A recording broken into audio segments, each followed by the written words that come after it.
des médiums et des scientifiques.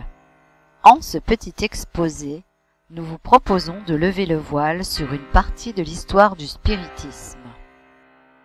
Sur la scène des spirites et des observateurs vont se présenter quelques médiums qui ont travaillé de pair avec le monde scientifique. Nous sommes à la fin du XIXe siècle et au début du XXe, entre les années 1870 et 1930. Des médiums qui, pour la plupart d'entre eux, ne comprenaient pas ce qui leur arrivait, avaient reçu des messages en provenance du monde des esprits. En effet, les esprits désiraient faire la preuve de leur existence et leur demandaient leur indispensable concours pour cette entreprise qui n'était pas aisée. Grâce à leur extrême sensibilité, grâce à leur médiumnité, certains médiums de l'époque ont alors participé à cette démonstration.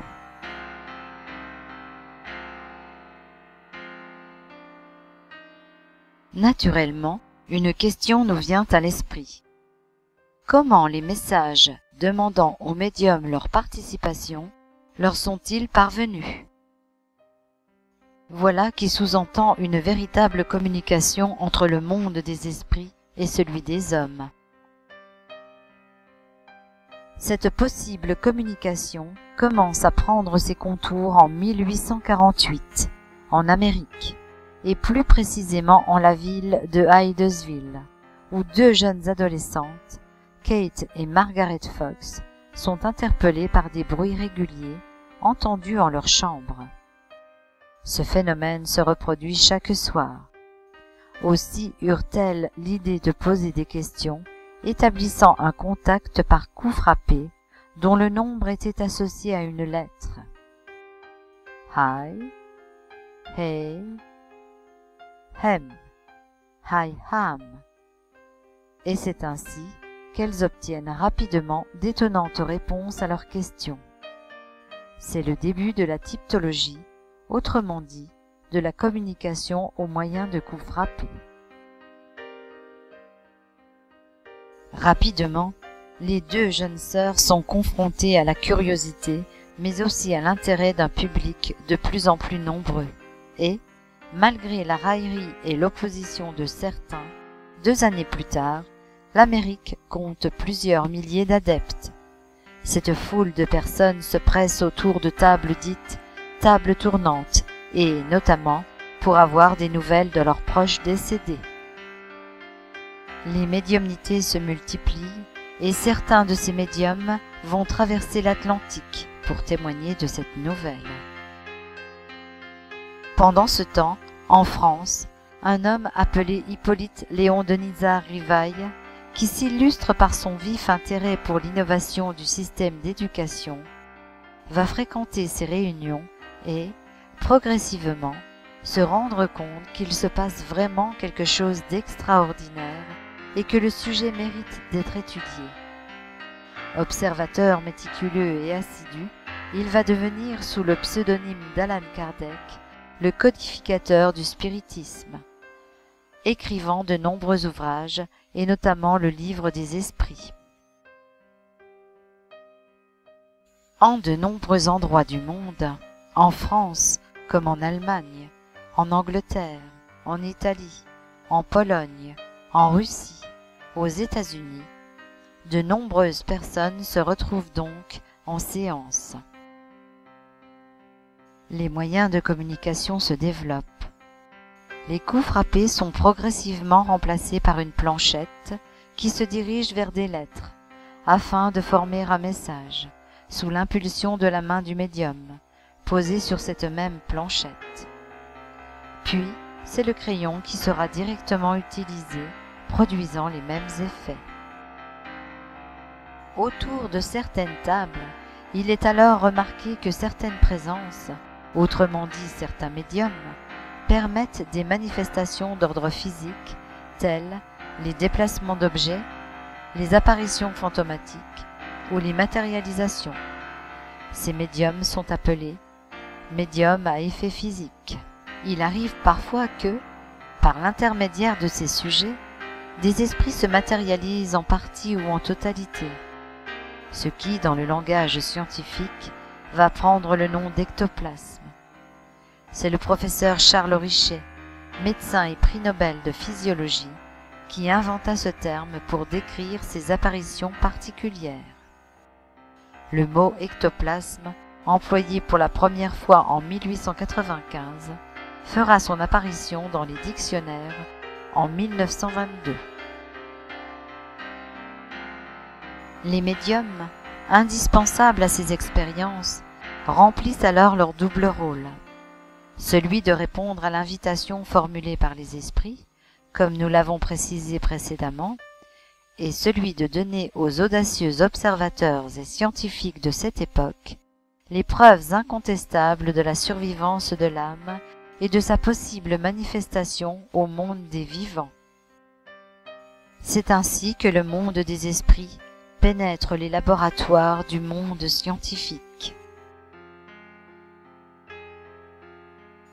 Les expériences menées se produisent dans les laboratoires expérimentaux de tous les instituts métapsychiques d'Europe et d'Amérique, notamment à la Society for Psychical Research, créée en Angleterre en 1882, mais aussi à l'American Society for Psychical Research, créée en 1885, ainsi qu'à l'Institut métapsychique international, créé en France en 1919 et reconnu d'utilité publique. Les observateurs étaient professeurs de médecine, de droit, membres de l'Académie des sciences ou de l'Académie française, médecins et écrivains de grand renom, ingénieurs et experts de police. Les scientifiques, pour la plupart d'entre eux, venaient pour chercher l'erreur, la tromperie, mais aussi pour la dénoncer, car ils considéraient les médiums comme des hystériques. Les médiums étaient soumis à des conditions de séance draconiennes, car les observateurs mettaient tout en œuvre pour que l'idée de fraude ne soit pas avancée. Parmi ces médiums, citons Daniel Douglas Home, Eva Carrière ou Marthe Béraud, Eusapia Palladino, Florence Cook, Jean Guzik, Franek Kluski, Elizabeth Hope ou Madame d'Espérance et Rudy Schneider.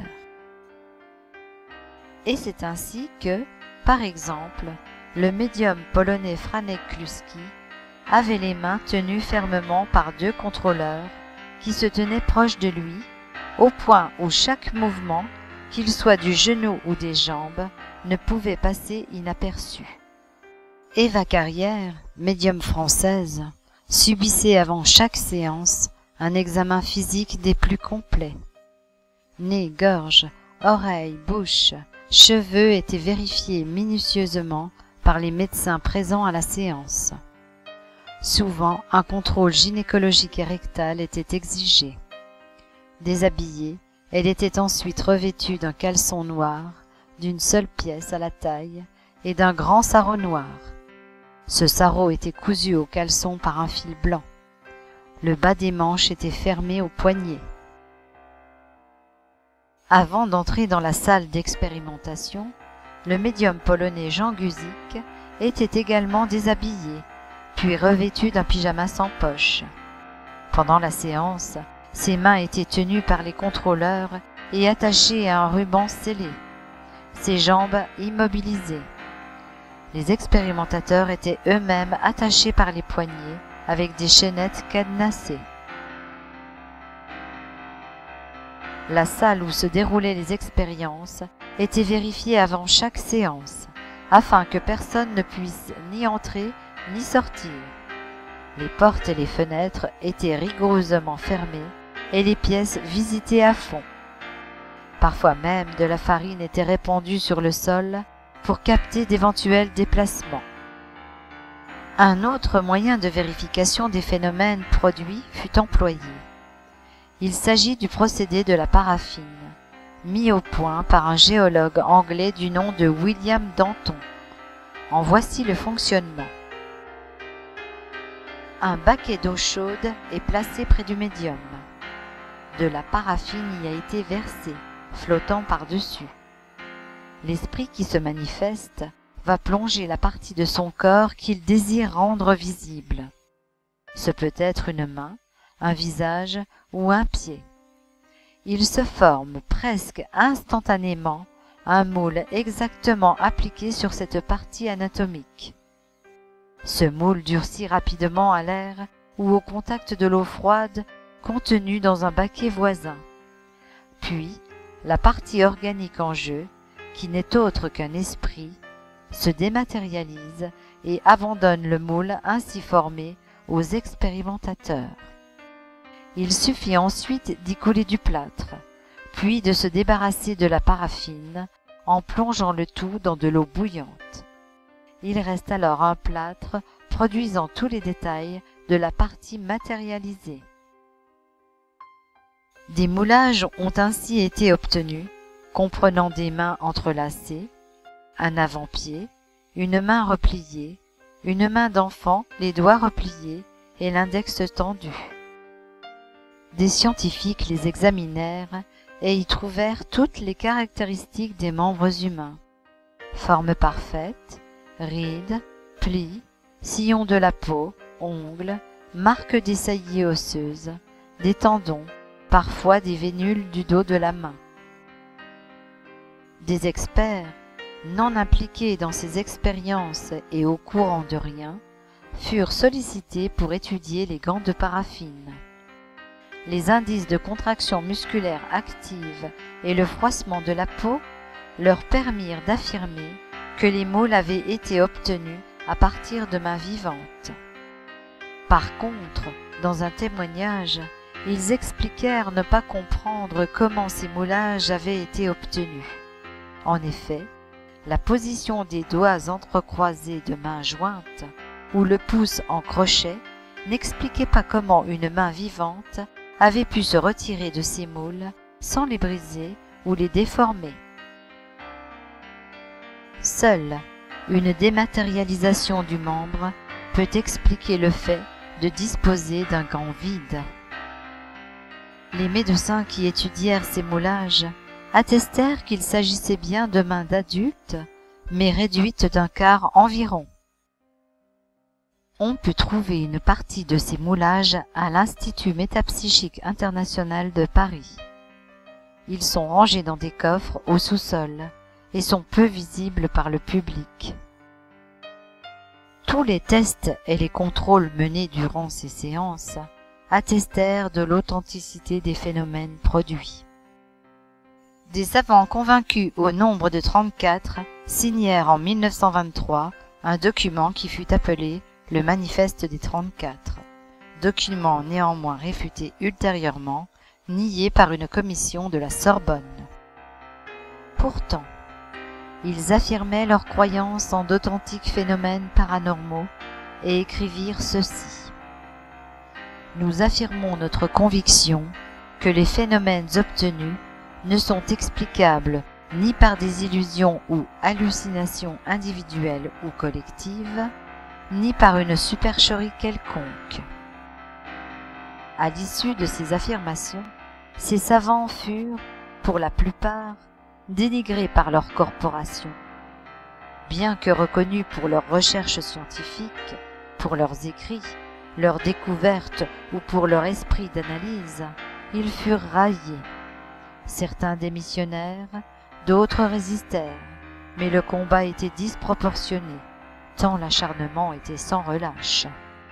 Le physicien William Crookes, brillant dans ses recherches, ayant reçu une distinction pour avoir fait des découvertes comme le thallium, fut pris pour un fou, ou pour un homme aveuglé par son amour pour Katy King, le fantôme matérialisé et produit par Florence Cook. Sir Alfred Russel Wallace, naturaliste britannique, grand théoricien de la pensée humaine sur l'évolution par la sélection naturelle, fut mis à mal par ses confrères pour avoir soutenu la vérité spirite. Sir Oliver Lodge, physicien anglais, fut critiqué par la communauté scientifique, manquant selon elle de lucidité et d'objectivité, car la perte de son fils devait l'affecter et fausser ses conclusions, disait-on. Ernest Bozzano, parapsychologue italien, ardent défenseur de la cause spirit, dut polémiquer pour faire taire ses détracteurs. Camille Flammarion, astronome français, auteur de nombreux ouvrages de vulgarisation sur l'astronomie, fut soumis à une conspiration du silence et de l'oubli. Et nous pourrions encore en citer de nombreux autres.